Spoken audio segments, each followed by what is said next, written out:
He trimmed his roses every morning. That's how neighbours described him, an old man in round glasses, pacing quietly through his garden with scissors and soft humming. He wore modest suits, gave coins to children, and went to church every Sunday like it was a board meeting.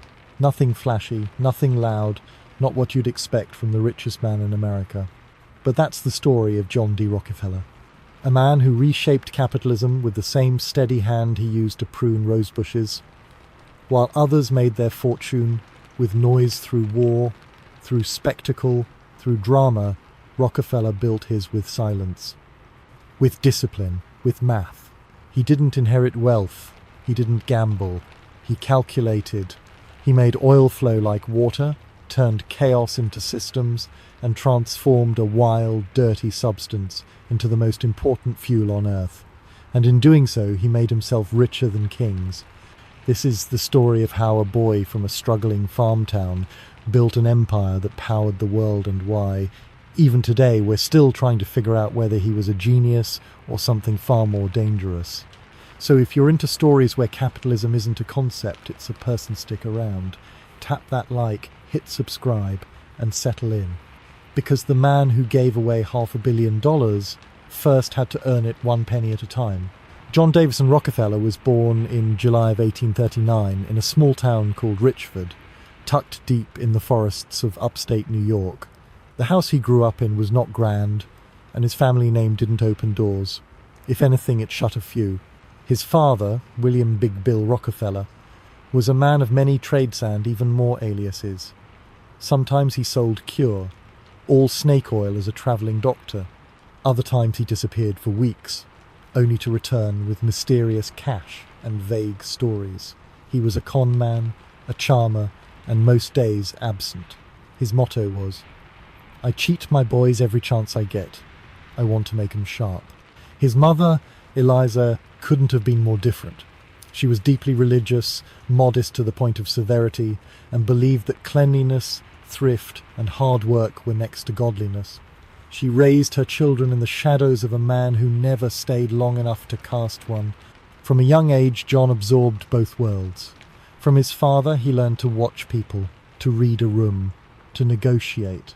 From his mother, he learned how to control himself, to budget, to be still, to resist indulgence. He would later call these the two great educations of his life, the morality of thrift and the strategy of survival. The Rockefellers moved frequently, chasing opportunity or escaping scandal, depending on who you asked. Eventually they settled in Cleveland, Ohio, where young John, still in his teens, began looking for work.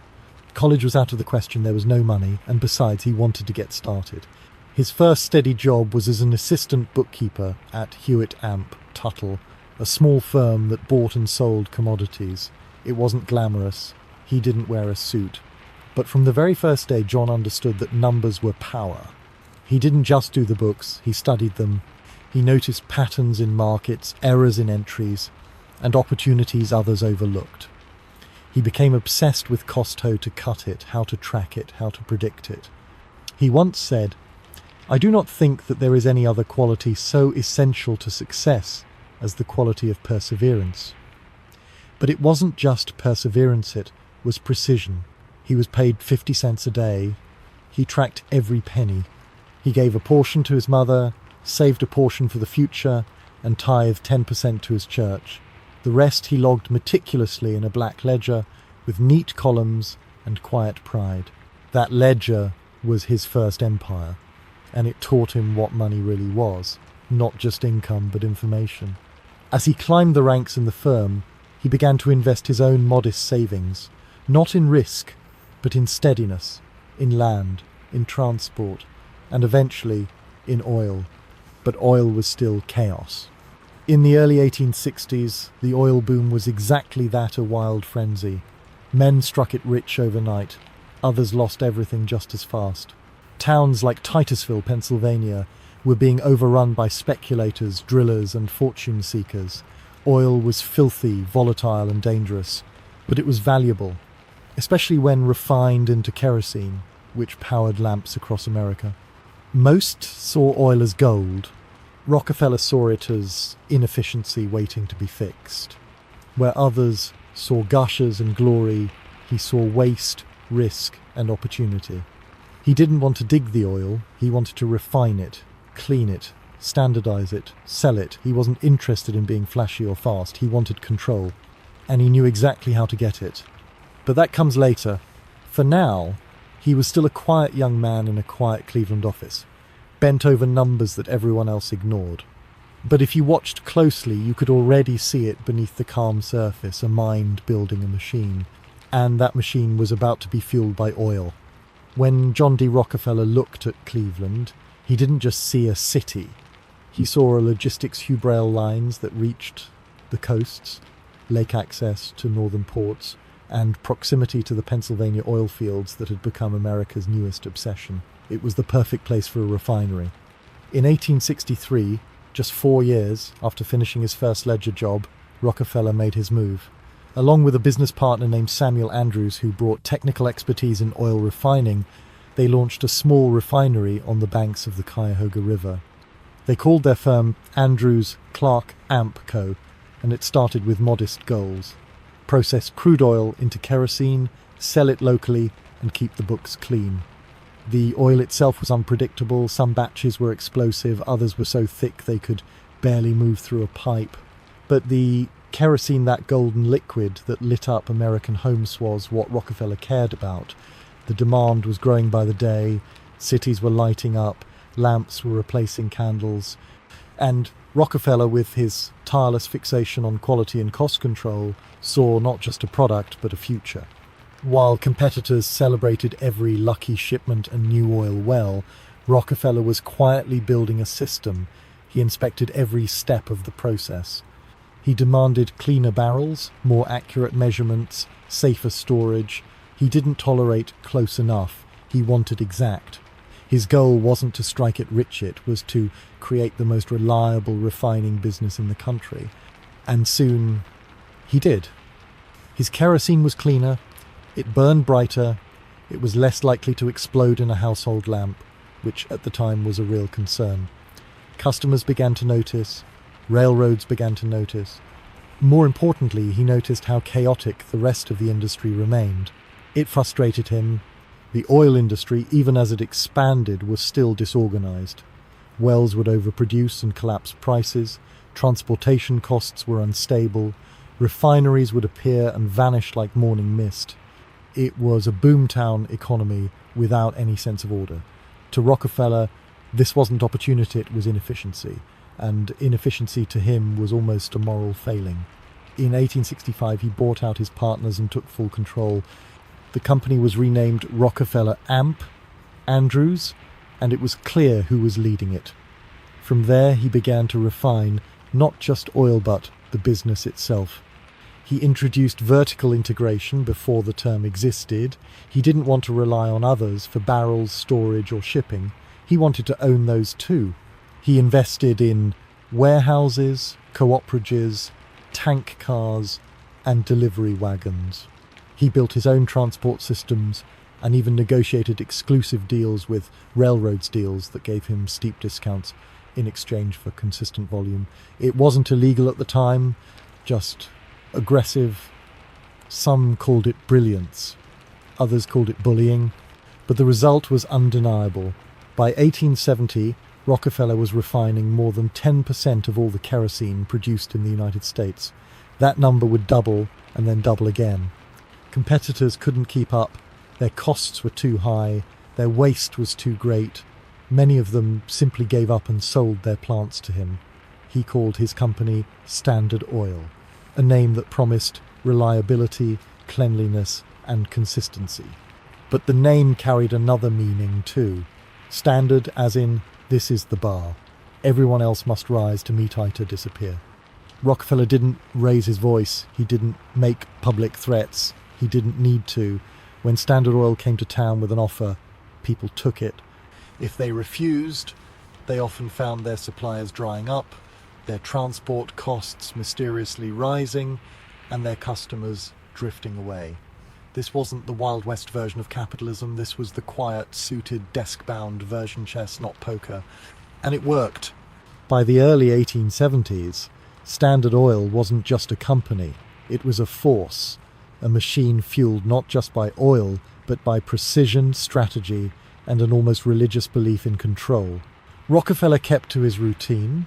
He walked to work. He read his Bible. He gave to his church. He remained outwardly modest, rarely indulging in luxury, but inside those neat offices on Euclid Avenue, he was constructing something monumental, an empire built not on noise but on discipline. The oil boom had created 1,000 hopeful players, but only one was building the rules. And those rules, they were about to change everything. By the early 1870s, the name Standard Oil was no longer just a label on a kerosene barrel, it was a message.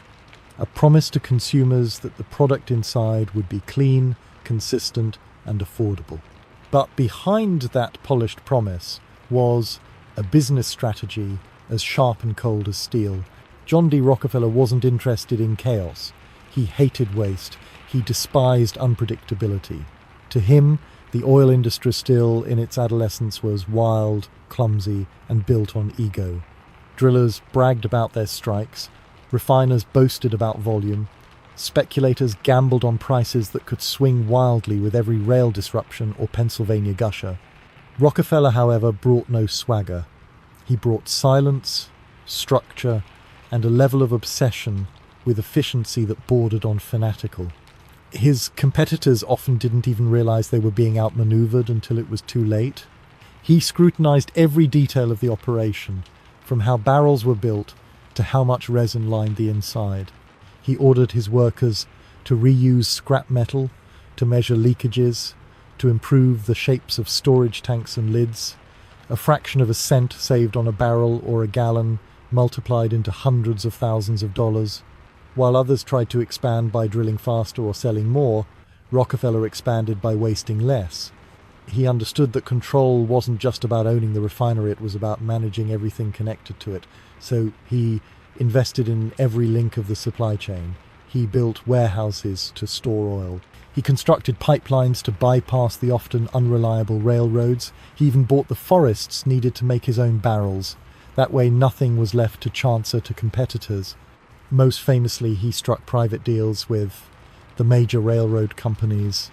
These agreements, known as rebates, gave Standard Oil substantial discounts on every shipment, but they also did something more subtle.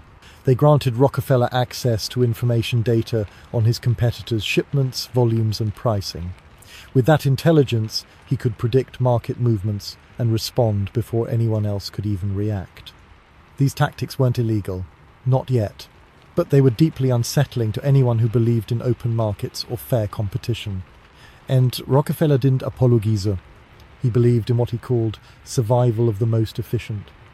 If a company couldn't produce oil as cleanly, cheaply, or reliably as Standard Oil, it didn't deserve to survive.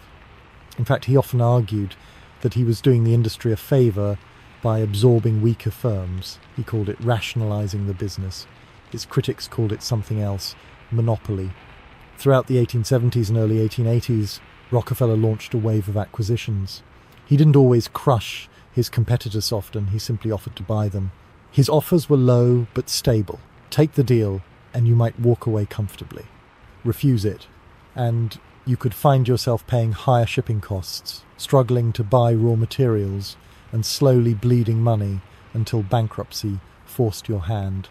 By 1880, Standard Oil controlled around 90% of all oil refining in the United States. That figure was not a mistake, it was a goal. But Rockefeller didn't gloat. He didn't give speeches or flaunt his position. He believed that power worked best when it was invisible. That is why Standard Oil had no flashy advertisements, no political spokesman, no fire-breathing public face. It had numbers, it had volume, it had reach. Still, not everyone was content to remain silent. Independent refiners who had managed to hold out began forming alliances. Journalists started whispering about backroom railroad deals and economic strangulation.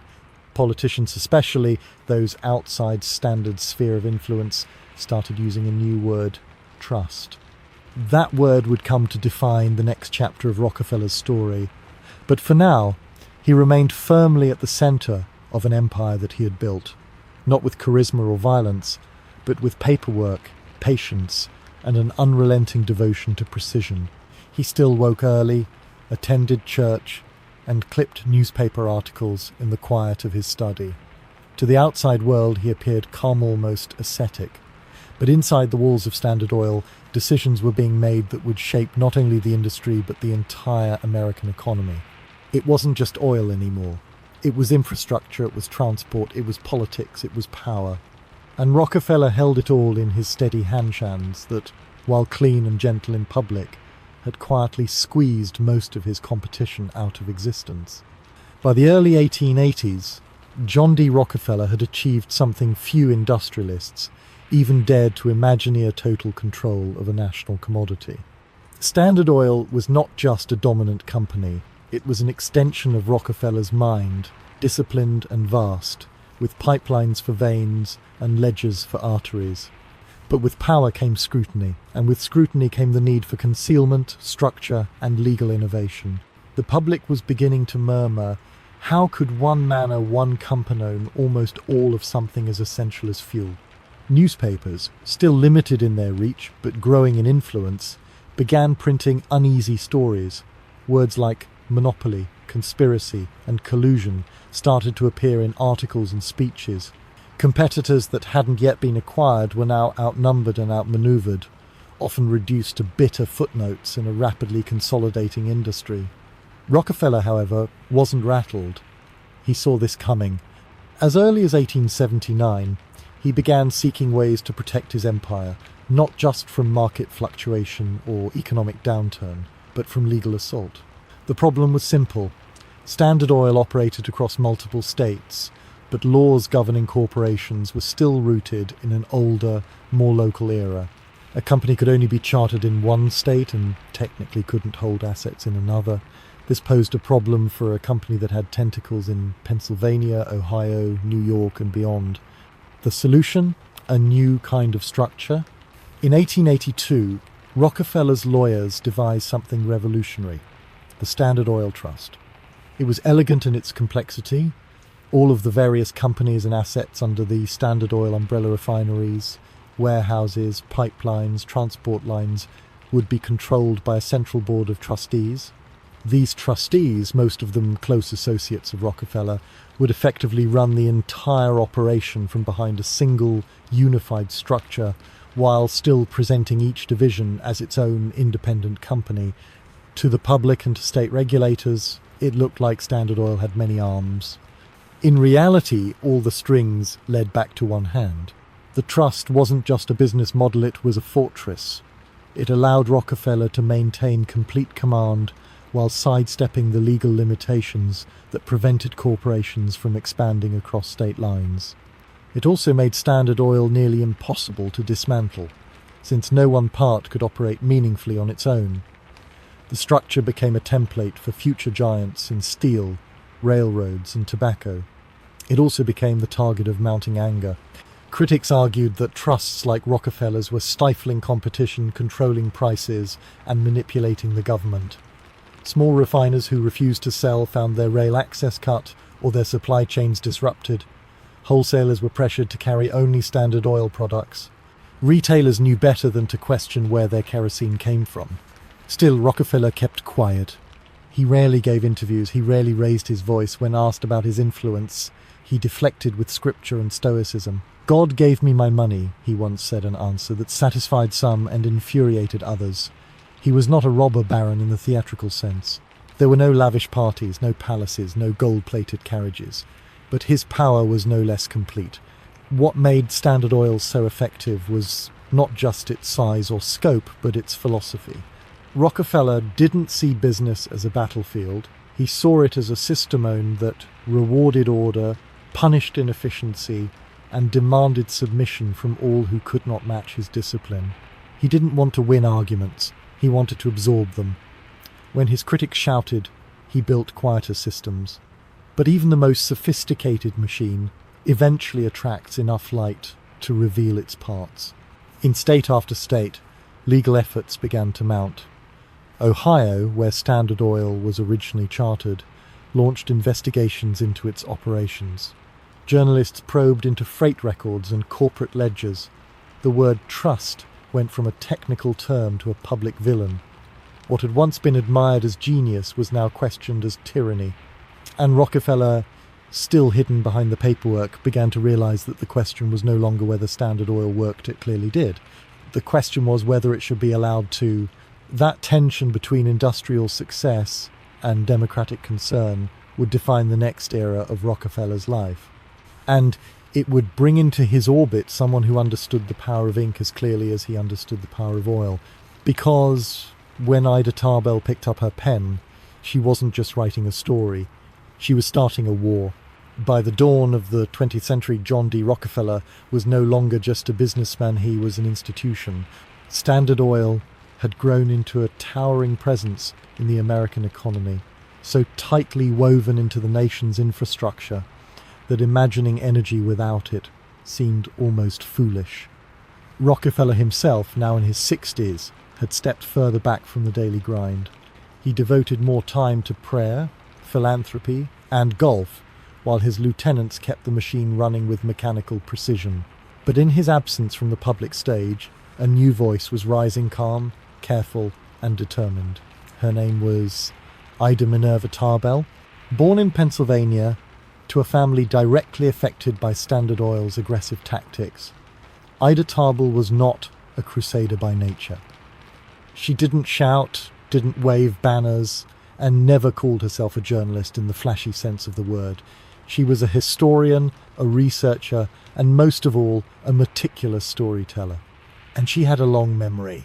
Her father had owned a small oil business during the early days of the boom in Titusville.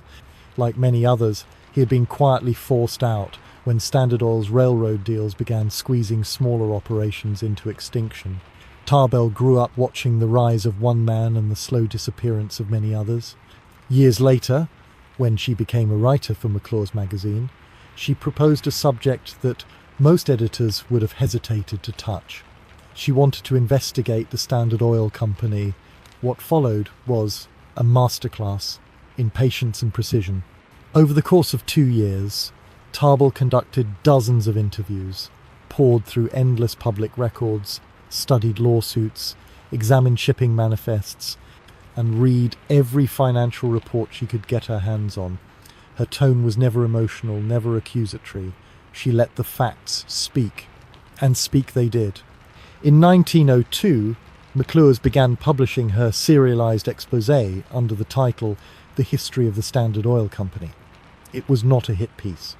It was something far more dangerous, a detailed, undeniable record of how Rockefeller's empire had been built not simply through talent and discipline, but through manipulation, intimidation, and exploitation.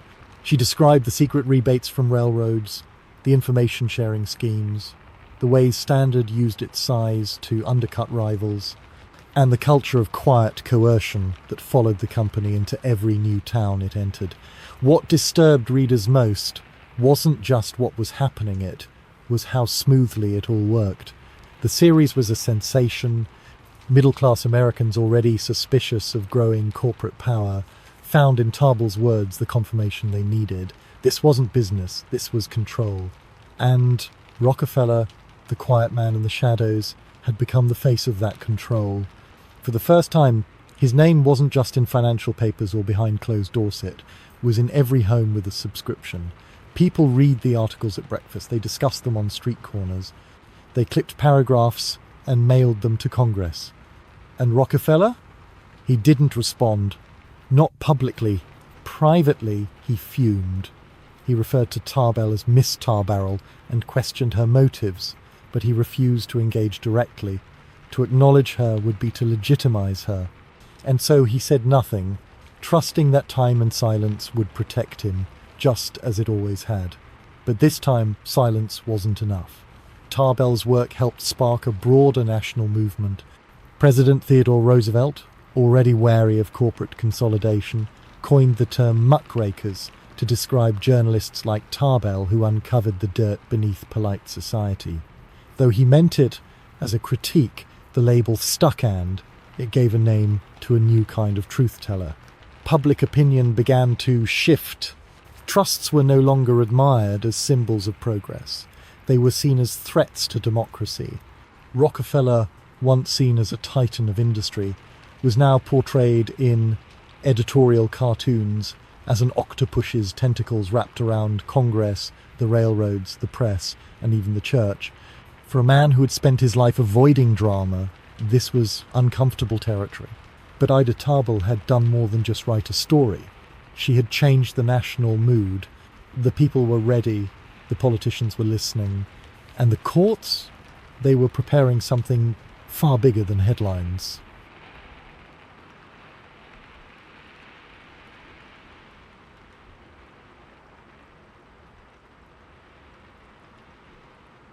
Ida Tarbell's exposé had peeled back the layers of silence surrounding Standard Oil, and what it revealed wasn't simply a monopoly.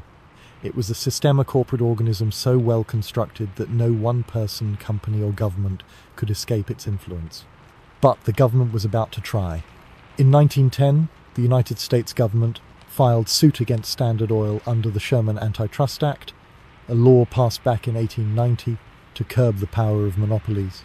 For years, the act had been more of a statement than an actual weapon, but now it had a target, and that target had a name, a structure, and thanks to Tarbell, a detailed public record. The case was not a surprise to Rockefeller.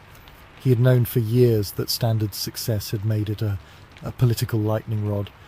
What was surprising, however, was the level of public anger.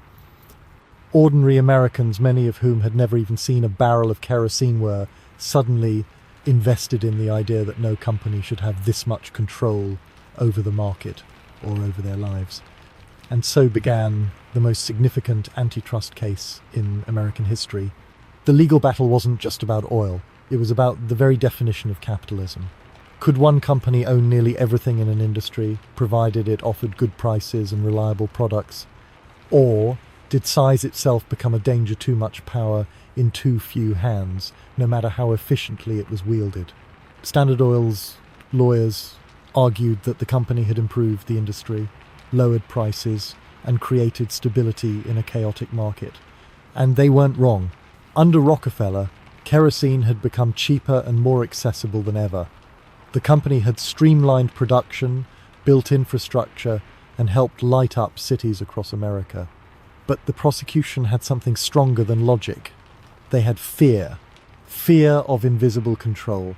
Fear of a company so large it could influence elections, silence newspapers, and dictate prices with a flick of the pen. They pointed to the trust's labyrinthine structure, how it disguised its reach, absorbed competitors, and manipulated railroads to crush opposition. What Rockefeller saw as discipline, the court increasingly viewed as domination. After months of argument and years of build-up, the verdict arrived in 1911. The Supreme Court ruled that Standard Oil was in violation of the Sherman Antitrust Act and ordered that it be broken up into several smaller, independent companies. The trust would be dissolved. Its grip on the market would be loosened. The era of unregulated industrial consolidation, it seemed, was coming to an end, at least on paper. In reality, the story didn't end there. Because the breakup of Standard Oil didn't ruin Rockefeller, it made him richer. As the original owner of Standard's vast network, Rockefeller held shares in all the new baby standards that emerged from the court's decision. Companies like Exxon, Mobil, Chevron and Amoco names that would come to dominate the 20th century were born from that single ruling. And as these new entities grew and diversified, so too did the value of Rockefeller's portfolio. The man who had once controlled 90% of the oil market now owned pieces of dozens of growing corporations. His fortune doubled, then tripled. And yet he was largely absent from the courtroom drama that unravelled his empire. By the time the ruling was handed down, he had already retired from active business. He appeared amused by the outcome, reportedly saying, "It was the best thing that ever happened to us." In the public eye, however, something had shifted. The man who had once symbolised industrious success was now a relic of unchecked ambition. His legacy was no longer purely about economic achievement. It was entangled with questions of fairness, regulation, and the role of corporations in a democratic society. And as The government patted itself on the back for breaking the world's most powerful monopoly. Rockefeller quietly turned his focus toward a different kind of influence. He had already reshaped industry. Now he intended to reshape society, but this time not with oil, with philanthropy. By the time John D. Rockefeller stepped away from business, he had already achieved more than most industrialists could fathom. His company had reshaped not only the oil industry, but American capitalism itself. His fortune, conservatively estimated, made him the wealthiest man in modern history. And yet, as he grew older, he turned his attention away from markets and monopolies and towards something far more abstract legacy. Philanthropy wasn't new to Rockefeller. Even as a young man earning just 50 cents a day, he tithed a portion of his income to the church. To him, giving was not only a spiritual act, it was a discipline. But now, with more money than entire nations, the scale of his giving changed dramatically. He no longer thought in terms of donations, he thought in terms of institutions. He once wrote, "I believe that every right implies a responsibility, every opportunity an obligation, every possession a duty." That philosophy shaped the creation of a philanthropic empire that mirrored the structure and ambition of his business career. The first major project was the Rockefeller Institute for Medical Research, founded in 1901. At a time when public health was still a patchwork of local charities and underfunded hospitals, this institute focused on scientific solutions to human suffering. It brought together researchers, physicians, and public health experts to study diseases like tuberculosis, meningitis, and yellow fever. Eventually, it evolved into what we now know as Rockefeller University. But he didn't stop there. In 1903, he established the General Education Board, aimed at improving education across the United States, particularly in the rural South. The board funded thousands of schools for black children, an act that, while deeply needed, also sparked controversy. Critics accused Rockefeller of trying to buy goodwill or cleanse his public image through charity. Supporters, however, pointed to the tangible results: real schools, real books, and real teachers when none had existed before. Perhaps his most ambitious effort came in 1913 with the creation of the Rockefeller Foundation. With a starting endowment of over $100 million, an unfathomable sum at the time it was designed to address global issues, education, public health, scientific research, and social reform. It operated with the same precision and long-term thinking that had defined Standard Oil. Budgets were tracked, impact was measured, results were expected. This wasn't casual giving, it was systematized philanthropy. Rockefeller approached charity the same way he approached business, quietly, carefully, and with long-range vision. He believed that simply giving money away without thought was irresponsible. He preferred to fund solutions that could outlive him, institutions that would continue working long after his name faded from the headlines. But not everyone was convinced. Some critics saw his philanthropy as a public relations campaign. They believed he was trying to whitewash the ruthless tactics he had used to build his empire. Others feared that such immense giving, especially when directed by one person or family, created a new kind of power, one just as unaccountable as the monopolies that lawmakers had tried to dismantle. And in a way, they weren't wrong. The Rockefeller Foundation held enormous influence over education policy, scientific funding, and even agricultural development in other countries. Its grants shaped research agendas and guided university priorities. It could quietly starve entire fields of study. The man who once controlled the price of kerosene now had influence over which diseases received attention, which schools were rebuilt, and which regions saw progress. Still, the measurable impact of his giving is hard to dismiss. His support helped eradicate hookworm disease in the American South. It advanced the study of public health globally. It played a key role in developing vaccines, promoting higher education, and funding some of the most important scientific discoveries of the 20th century. By the time he died in 1937 at the age of 97, Rockefeller had given away more than $500 million more, when adjusted for inflation, than the GDP of many nations.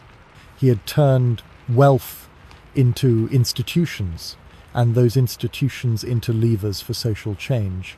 Whether out of guilt, faith, or vision, He spent the last third of his life attempting to balance the scales.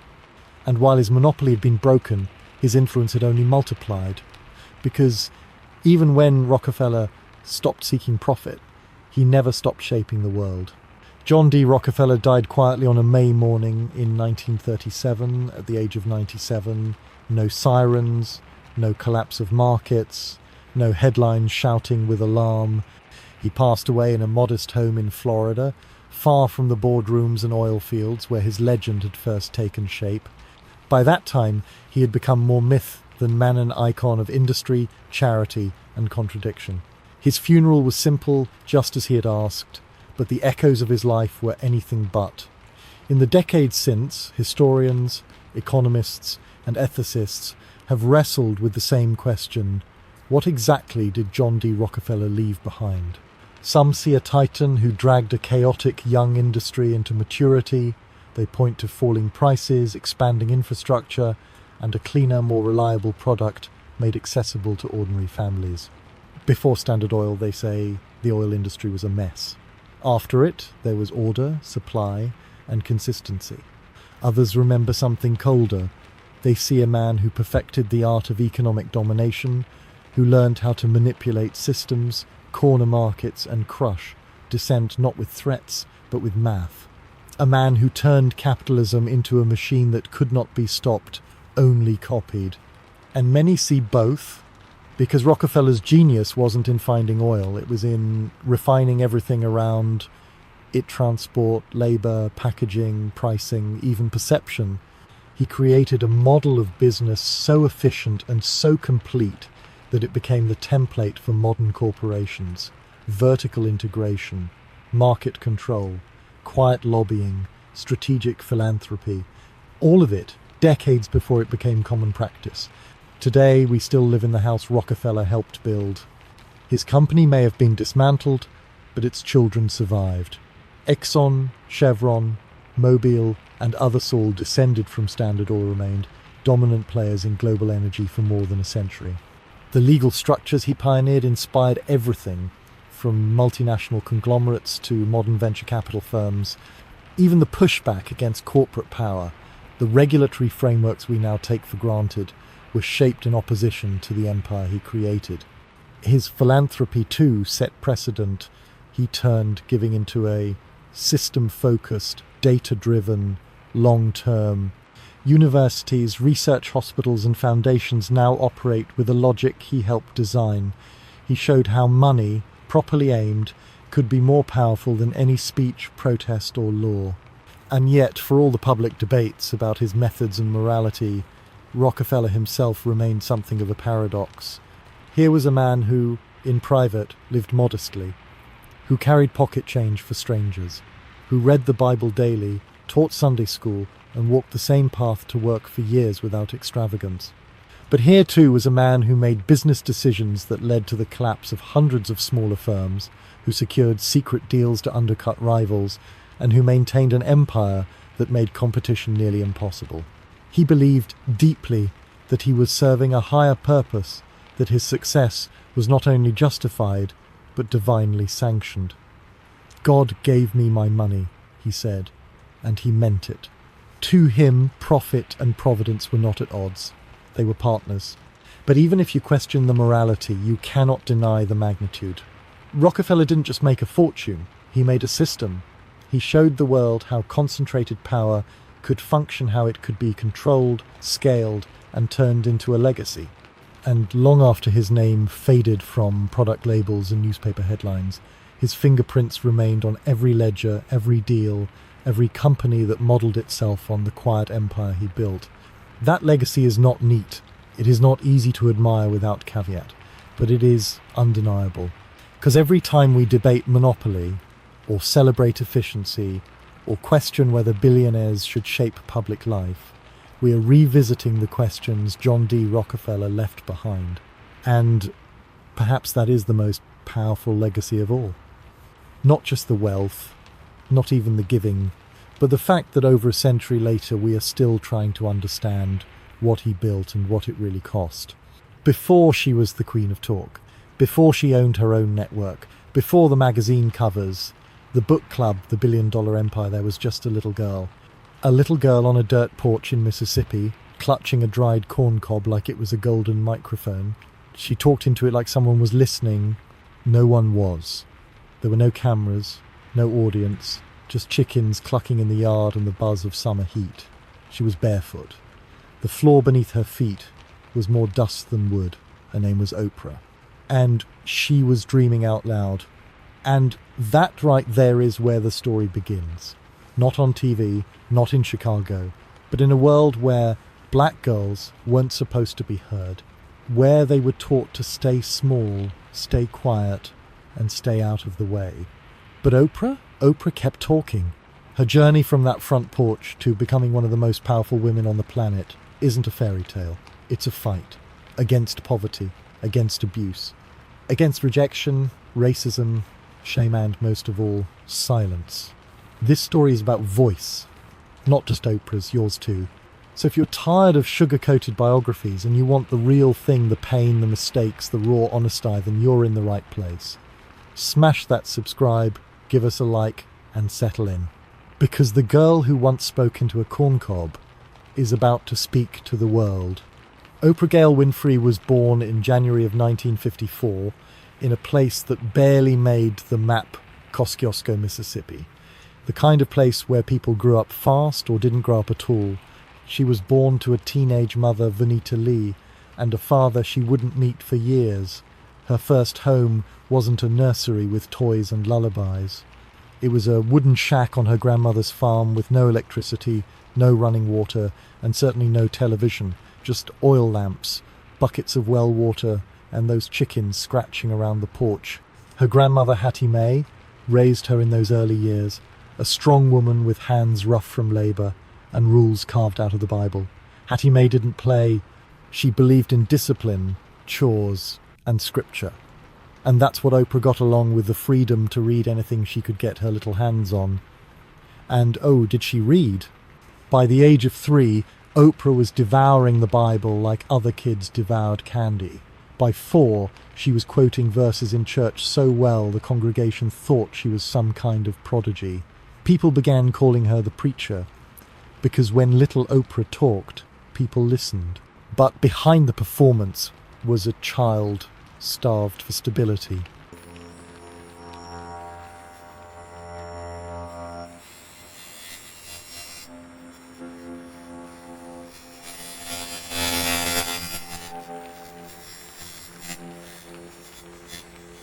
Performing for animals and trees and, yes, that old corncob microphone. Hattie Mae thought the talking was silly. "You got too much mouth," she'd say. But Oprah kept going, because deep down, she believed someone might hear her someday. Still, those early years weren't just about dreams and reading. They were also about pain. One of Oprah's earliest memories was being whipped for spilling water on the floor. Not scolded, whipped. In those times, and in that place, it wasn't considered abuse. It was survival training. And if you were a little black girl in the South, you learned to toughen up early. But Oprah's toughness came with tenderness. She was sensitive, emotional. She cried easily and laughed loudly. Her heart was always just beneath the surface, and that would one day be her superpower. When she was 6, her life changed again. Her mother, Vanita, sent for her. It was time to move north to Milwaukee. A big city, running water, a real bathroom. It sounded like heaven. It wasn't. Milwaukee brought walls. Apartment walls. Emotional walls. Her mother worked long hours and wasn't prepared for a little girl full of questions, words and needs. Oprah went from being the star child of her grandmother's farm to a forgotten girl in a crowded urban household. She shared a bed with half-siblings and cousins. There were strangers in and out of the apartment, and worst of all, there were secrets. At 9 years old, Oprah was abused by a cousin, then an uncle, then a family friend. The people who should have protected her failed her again and again, and she didn't tell anyone for years, because who would believe a little black girl who talked too much? So she stopped talking, not on the outside, on the inside. She kept the show going, smiling when needed, performing when asked. But inside, something went quiet. That voice she once held so proudly began to disappear, and yet it was in this silence that something else began to grow. A deep, aching need to be seen, to be heard, not for fame, not for attention, but for survival, for healing, for justice. By the time she was 12, she was writing in notebooks, scribbling stories, and imagining interviews with imaginary guests. The seed had been planted, and even if no one around her noticed it was growing. But the breaking point came at 14. Oprah ran away from home. She was pregnant, alone, terrified. The baby was born premature and died. That loss of innocence, of safety, of hope could have shattered her forever. But it didn't, because someone was about to step in. And he wasn't perfect, but he was steady, he was strict, and for once he listened. His name was Vernon, and he was her father. Oprah's arrival in Nashville, Tennessee, marked more than just a change of address. It was the beginning of a new chapter, though not one filled with immediate relief or joy. She was 14.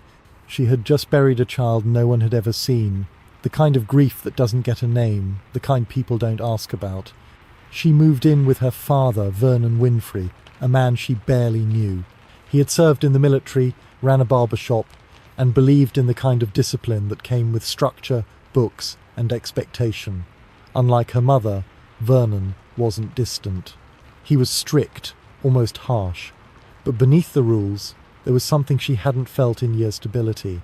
He gave her a bedroom of her own, a desk, a schedule, curfews, homework routines, chores, yes, but also praise. If she got a B, he'd ask why it wasn't an A. If she got an A, he'd say she could do it again. It was exhausting, but it was safe. There were no strange men coming and going, no secrets whispered in the hallway.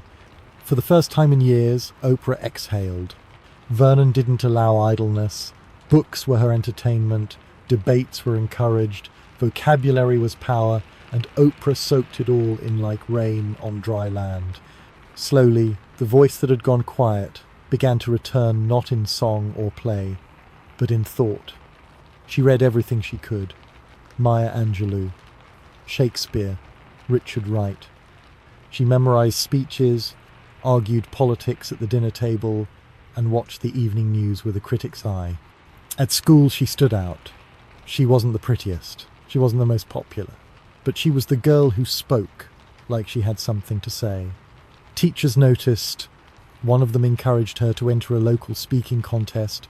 The prize, a scholarship to Tennessee State University. She won. She didn't just speak, she delivered, with heart, with clarity, with the weight of someone who had already lived 10 lives by the time she was 15. That contest changed her trajectory. It gave her confidence not just in what she could say, but in who might listen. In a world where black girls were still often told to stay quiet, Oprah had just been rewarded for doing the opposite. She enrolled at Tennessee State, studying communications, and continued working part-time in local media. It was a field dominated by white men in suits who believed emotion had no place in journalism. Women, especially black women, were expected to be polished, distant, and neutral. Oprah couldn't do neutral, not when she reported on death, not when she interviewed grieving mothers or covered fires that destroyed family homes. Her voice cracked, her eyes welled, she cared. And the camera caught it. Her first real job in television came at WLAC-TV in Nashville. She was 19 and already making history as the first black female anchor in the station's history. But her emotional delivery, her tendency to feel too much, quickly put her at odds with the industry's expectations. She was told to tone it down, to clean up her language, wear less natural hairstyles, and separate herself from the stories. They wanted a mask. She offered a mirror. Eventually she was demoted, moved off hard news, transferred to a daytime talk show slow to time period where careers often went to die. But Oprah didn't treat it like a punishment, she treated it like a stage. She began doing what she had always done best, talking to people like they mattered, not as sources, not as headlines, as humans. Her guests weren't celebrities. They were real people with real heartbreak, laughter, loss, and resilience. She listened, she cried, she laughed, she interrupted. She followed the story where it wanted to go, not where the script demanded. And audiences? They listened back. Because something about Oprah felt different, unpolished, unfiltered, unapologetically present. She didn't act like she was above her guests. She sat beside them eye to eye. It wasn't performance anymore, it was connection. Her small local show began pulling in ratings no one expected, not because it was slick, but because it was real. She wasn't trying to be the next Barbara Walters. She was too raw for that. She wasn't trying to be the next Phil Donahue. She was too personal for that. She was trying to be Oprah, and slowly the world began to understand what that meant. She wasn't just rewriting the rules of daytime television, she was breaking them. And while the media industry scrambled to catch up, Oprah had her eyes on a new city, a new opportunity, and a new stage. Chicago, where a failing show needed saving.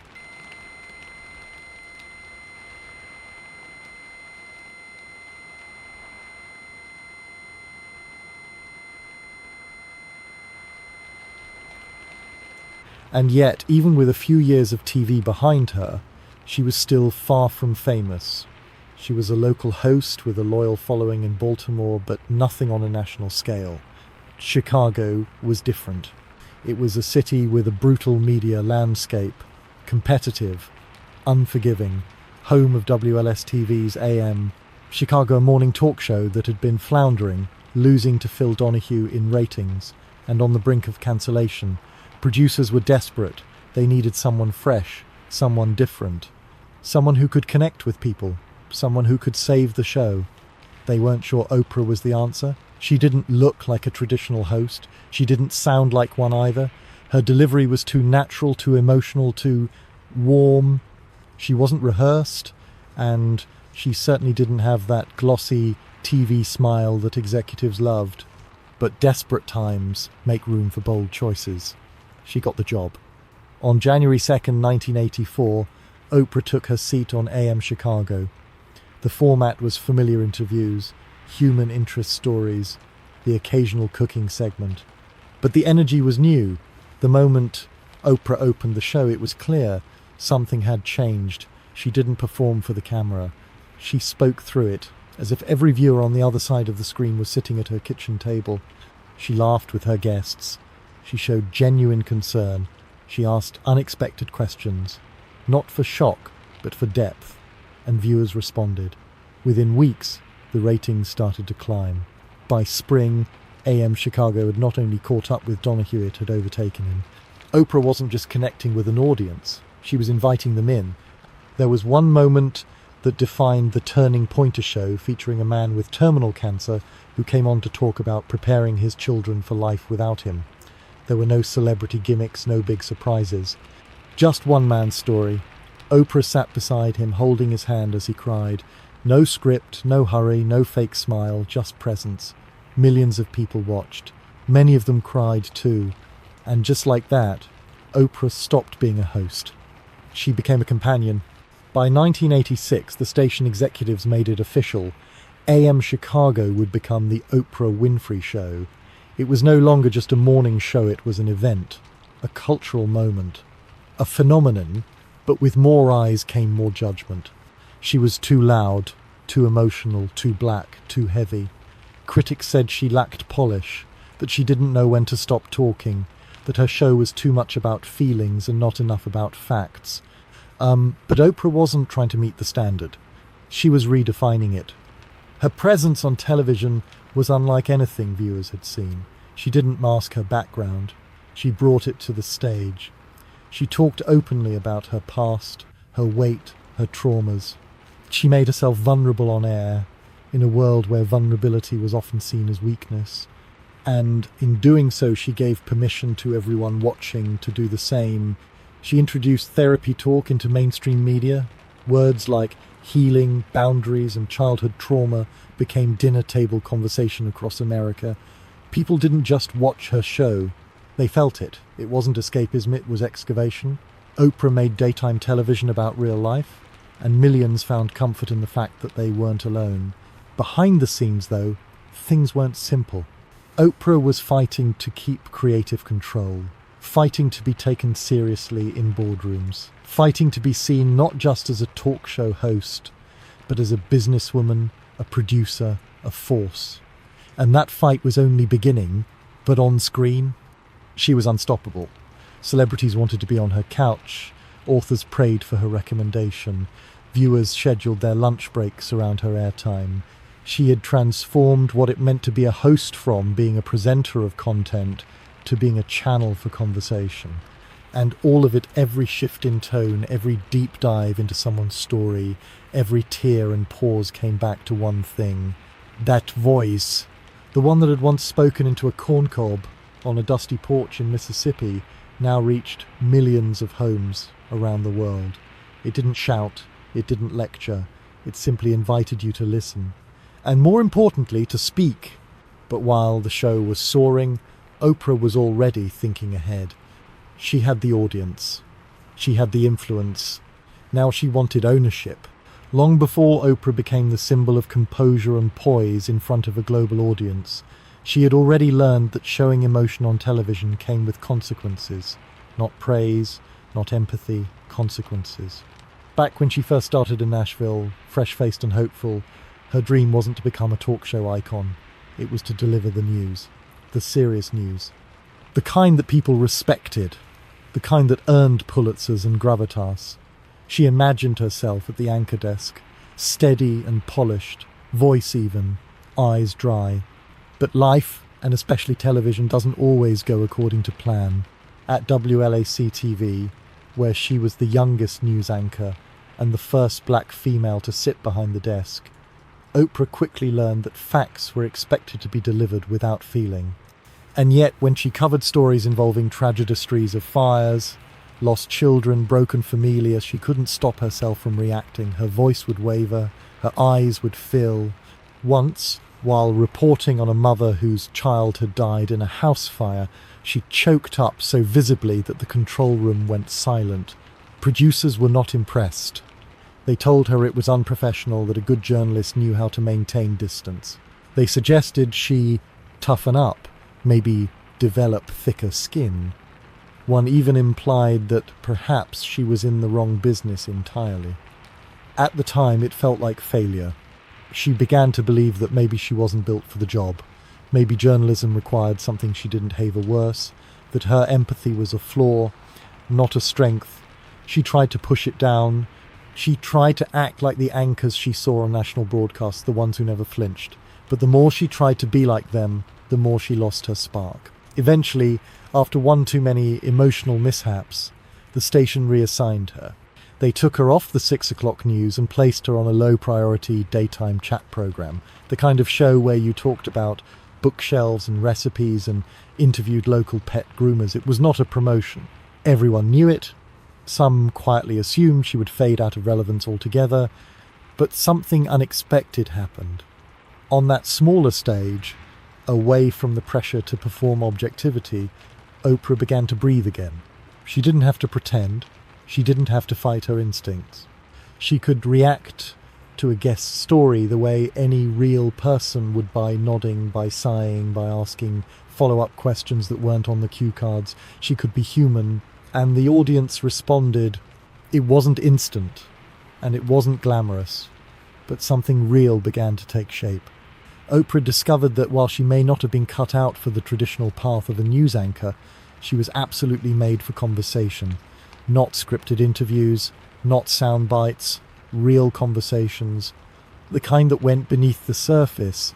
This discovery wasn't just a professional pivot, it was a revelation. She realized that emotion didn't disqualify her, it defined her. Her willingness to go there, to sit with someone's pain or joy without rushing to the next segment, created a connection that most hosts never achieved. That local show became her lab. It was where she honed her voice.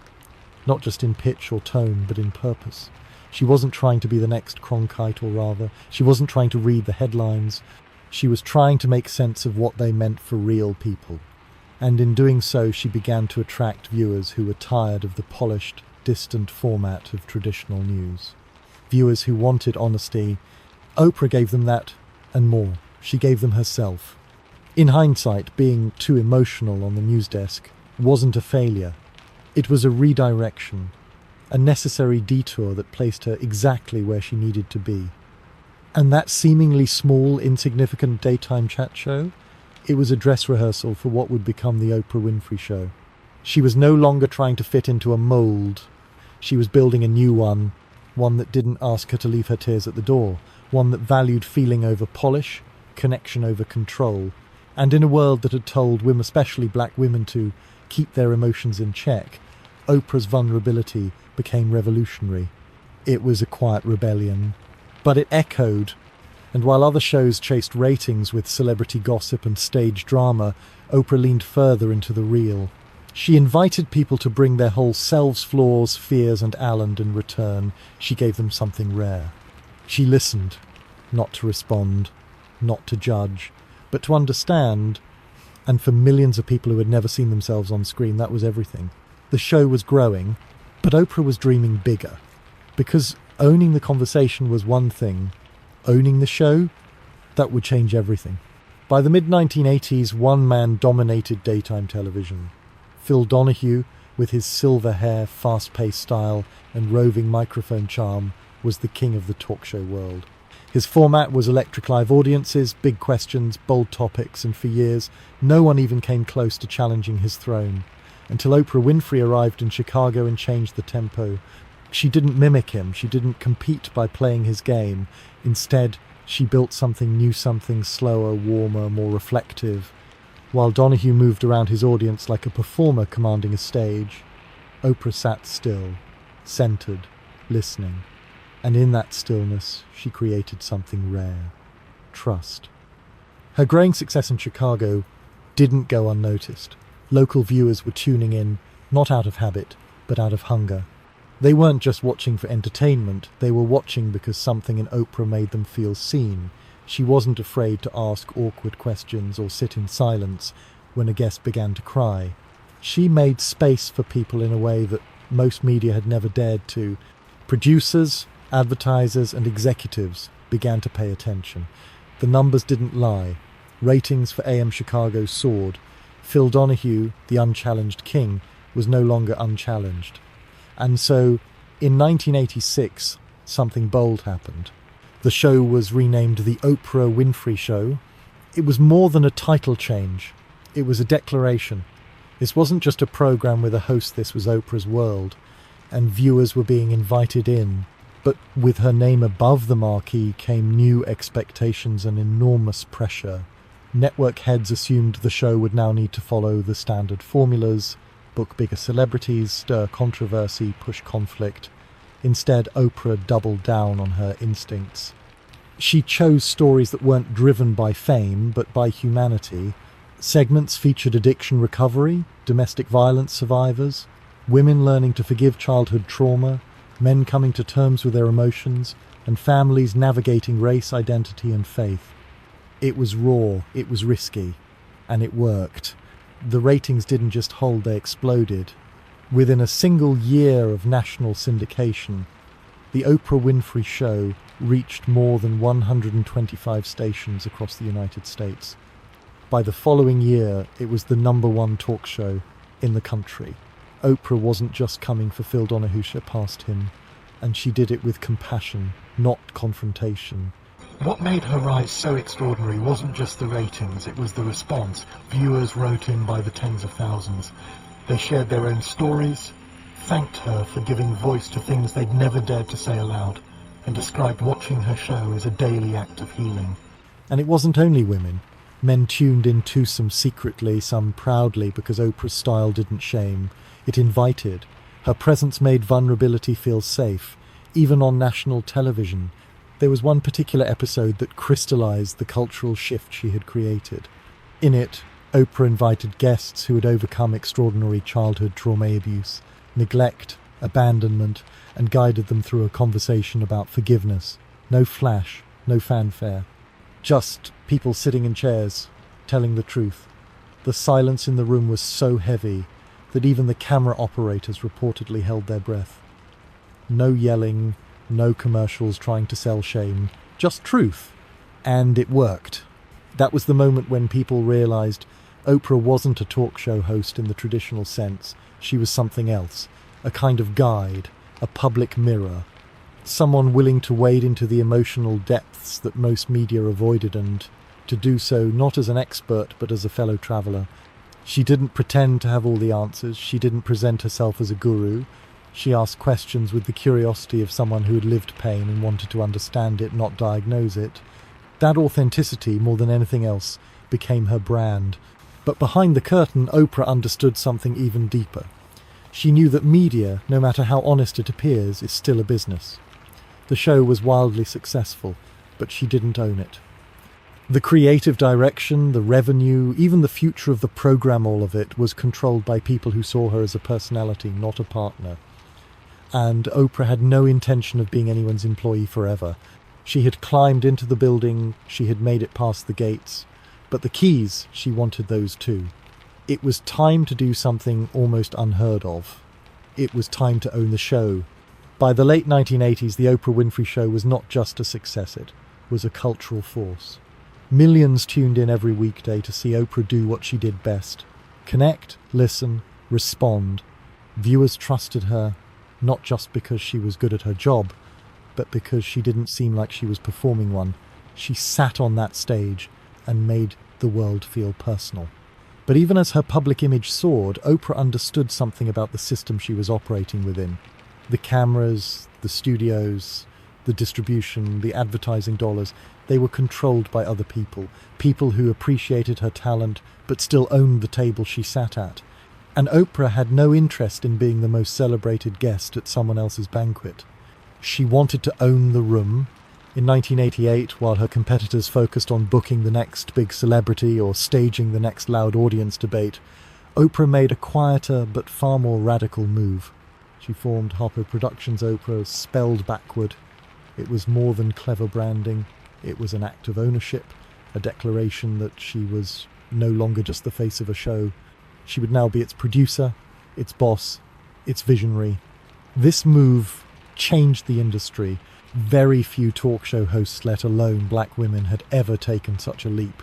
Oprah negotiated the rights to her show from the distributor King World, a bold and unprecedented deal that gave her complete creative and financial control.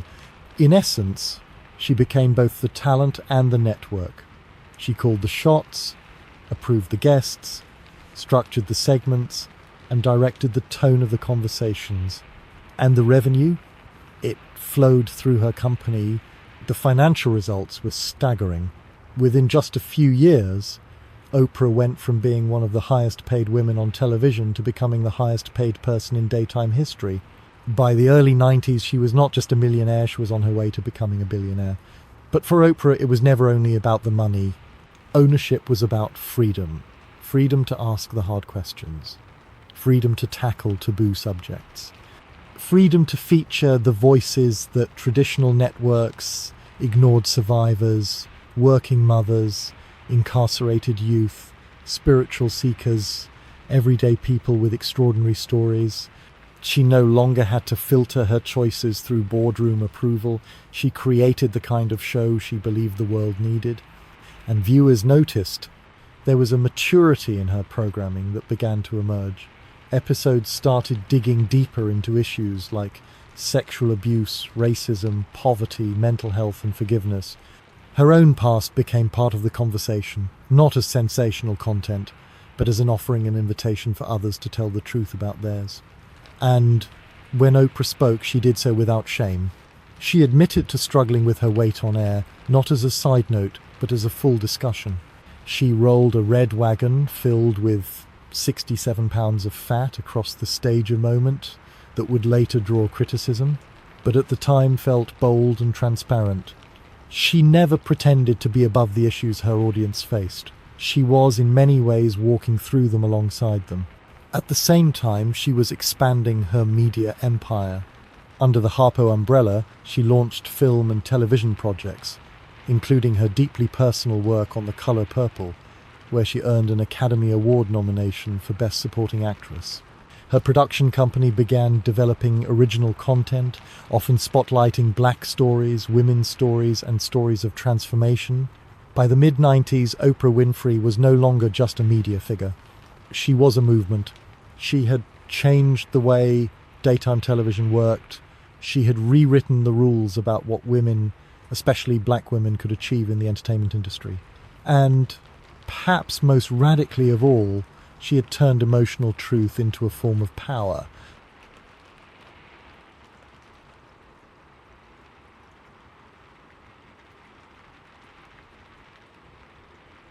That question informed every episode, every production decision, every partnership. It was not about chasing influence, it was about using it. Her show became a platform for healing, a space where therapy became normalized, where hard conversations were softened by compassion, and where pain didn't need to be hidden to be heard. And yet, Oprah wasn't finished. Because while she had built the kingdom and claimed the crown, she was now thinking about something even bigger. What if she could not only change television, what if she could change lives? By the time the calendar turned to the late 1990s, Oprah Winfrey had already accomplished more than most public figures dream of in a lifetime. She had the most watched daytime talk show in the country, a thriving production company, and a level of trust from her audience that no poll could quite measure. But instead of resting at the peak, she turned her attention to something quieter, something deeper. She turned to books. In 1996, she announced the creation of Oprah's Book Club. At the time, no one in the publishing world quite knew what to make of it. Television, especially daytime talk, wasn't exactly known for boosting literature sales. Many wondered if audiences who came for intimate conversations and celebrity interviews would stick around for discussions of dense novels or difficult memoirs. They did more than stick around. They bought the books. In fact, they cleared them off the shelves. Oprah's very first pick, The Deep End of the Ocean, by Jacqueline Mitchell, became an instant bestseller, and the pattern didn't stop there. Month after month, her selections turned authors into household names and unknown titles into cultural touchstones. Stores began placing Oprah's pick stickers on books, as if they were a mark of sacred approval. For many writers, being selected was the closest thing the publishing industry had to a miracle. But Oprah's book club wasn't just about boosting sales. It was about inviting her audience into a deeper kind of reflection. Books allowed her to stretch the conversation she had been having on television for years into grief, resilience, trauma, race, and redemption only now, through narrative. She made literature feel accessible, even urgent. Viewers who hadn't picked up a novel in decades found themselves staying up all night reading. She reminded people of the power of a single story to change the way we think, feel, or live. Yet, as always, influence comes with a shadow. Not everyone welcomed her growing reach. Some critics accused her of turning therapy into spectacle, of indulging too much in personal pain. Others rolled their eyes at her book club, dismissing it as emotional fluff or marketing genius disguised as cultural contribution. Even some of her most loyal viewers hesitated when Oprah began introducing themes of spirituality that didn't fit neatly within traditional religious boxes. Because Oprah wasn't only talking about books anymore, she was talking about belief. Throughout the 2000s, her show increasingly featured conversations that went beyond recovery and into transformation. She invited authors like Eckhart Tolle and Gary Zukav onto the stage. She began speaking openly about intuition, energy, and a higher consciousness not necessarily tied to any one religion, but rooted in what she called the soul's journey. These ideas resonated with millions. They also rattled many. She was accused of pushing pseudoscience, promoting New Age nonsense, and blurring the line between journalism and evangelism. Some religious leaders called her dangerous. Others accused her of preaching without credentials. But Oprah didn't flinch. She believed that people were hungry not just for answers, but for meaning. And she offered a space to explore that. Whether it was through books, guest interviews, or her own reflections, she created a public forum for questions most media platforms were too cautious to ask. What is the purpose of suffering? How do we heal from childhood wounds? What happens when we stop chasing approval and start chasing wholeness? And always the conversation remained grounded in experience. She never claimed to be a guru or positioned herself as infallible. She spoke from her life. She used her platform to lift up voice, especially those of women who had long been silenced or overlooked. There were missteps along the way, of course. Not every guest deserved the platform they were given. Not every spiritual idea held up under scrutiny. But what made Oprah different wasn't that she avoided mistakes. It was that she owned them. When the infamous James Frey scandal broke after she had selected his memoir, A Million Little Pieces, only to discover much of it was fabricated, she brought him back onto the show. And she confronted him, not with tabloid aggression, but with real disappointment on behalf of a community that had trusted him.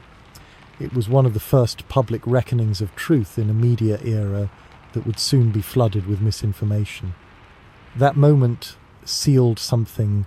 People understood that Oprah didn't just care about ratings. She cared about responsibility. By this point, she was not only shaping television and publishing, she was shaping the broader conversation about what it meant to live a meaningful life. And still she was reaching further, because belief wasn't enough, words weren't enough, action had to follow. And for Oprah, that meant going to the place where stories too often ended in silence. She went to South Africa, and there she built something that would outlive any book, any broadcast, any episode.